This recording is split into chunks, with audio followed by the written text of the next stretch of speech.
नमस्कार, निर्मल सी भक्ति YouTube channel में आप सभी का स्वागत है। मित्रों, आज हम लोग महाराज शिवी के विषय में चर्चा करेंगे। महाराज शिवी एक ऐसे धर्मपालक राजा थे जिन्होंने अपने धर्म पालन के लिए अपने ही यहाँ तो अपने शरीर के कई टुकड़े कर दिए। ऐसे महान धर्मपालक राजा जिसकी चर्चा धरती के साथ साथ स्वर्ग में भी होने लगी थी, उनकी कथा शुरू करने से पूर्व एक बार पुनः आप सभी भगवत प्रेमी सज्जनों से मैं अपने चैनल को सब्सक्राइब करने की विनती करता हूँ। धन्यवाद। आइए जानते हैं राजा शिवी के विषय में। पृथ्वी में एक समय महाराज शिवी के समान धर्मपालक कोई दूसरा नहीं था। जब इसकी चर्चा स्वर्ग में भी होने लगी, तब इंद्रदेव ने शिवी की परीक्षा लेने का निश्चय किया। महाराज शिवी अपने राज सदन में प्रातःकालीन पूजन समाप्त करके सुखपूर्वक बैठे थे।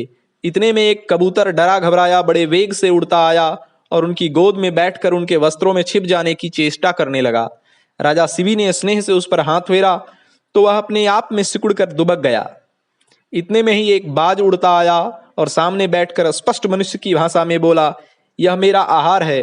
प्रजापालक को किसी का आहार नहीं छीनना चाहिए, आप इसे मुझे दे दीजिए।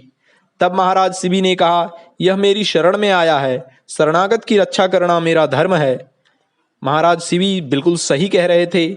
रामायण में भी लिखा है, शरणागत के जेते जहीं निज अनहित अनुमानी, तेनर पावर पापमय तिनहि बिलोकत हानि।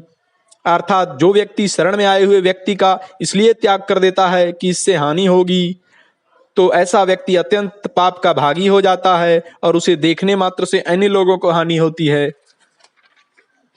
जब राजा शिवी ने शरण में आए कबूतर को त्यागने से मना कर दिया, तब बाज ने कहा, मैं भूखा हूं और पक्षी मेरा स्वाभाविक आहार है।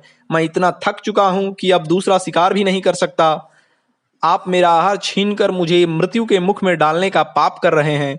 तब महाराज ने कहा, आवश्यक नहीं कि तुम इस पक्षी का ही भोजन करो, तुम्हारे लिए अन्य आहार की व्यवस्था की जा सकती है। बाज ने कहा, आप जानते हैं कि मैं मांसाहारी प्राणी हूँ। फल, अन्न, शाक या दूध मेरा भोजन नहीं है। मुझे भोजन देने के लिए आप किसी प्राणी को अवश्य मरवाएंगे ही, वह भी आपके राज्य का ही होगा, अतः आपका रक्षणीय ही होगा। फिर आप इस कबूतर से अपना मोह क्यों नहीं हटाते?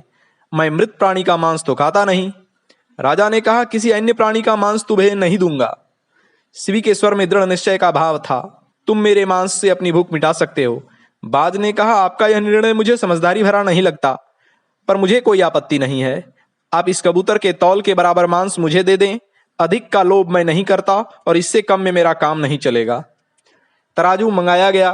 कबूतर एक पलड़े पर बैठा। सदाचारी महाराज पर आघात करने को कोई भी तैयार नहीं हुआ। फिर स्वयं महाराज ने तलवार उठाई और अपना बायां हाथ भुजा सहित काट कर पलड़े पर रख दिया। किंतु आश्चर्य, कबूतर बहुत भारी था। राजा ने क्रमशः दोनों पैर घुटनों तक काटकर पलड़े पर रख दिया, किंतु कबूतर अब भी भारी ही बना रहा। उनका अवशिष्ट शरीर रक्त से लथपथ हो रहा था। शिवी ने कहा, तुम मेरे पूरे शरीर को खाकर अपनी भूख मिटा लो। ऐसा कह राजा किसी प्रकार लुढ़क कर पलड़े पर चढ़ गए। अब कबूतर का पलड़ा हल्का पड़ ऊपर उठ गया। राजन, आपका कल्याण हो। अचानक बाज देवराज इंद्र और कबूतर अग्निदेव के रूप में प्रकट हो गए। राजा शिवी का शरीर स्वस्थ सर्वांगपूर्ण हो गया। इंद्र ने कहा, आप महान धर्मपालक हैं, आपके धर्म पालन को मेरा सत सत प्रणाम। जो मनुष्य अपनी शरण में आए हुए भयभीत प्राणी को उसके शत्रु के हाथ में सौंप देता है, उसके देश में वर्षा काल में वर्षा नहीं होती, उसके बोए बीज उगते नहीं। जब संकट के समय वह अपनी रक्षा चाहता है, तब उसकी रक्षा नहीं होती। देवता उसके हाथ की पूजा ग्रहण नहीं करते।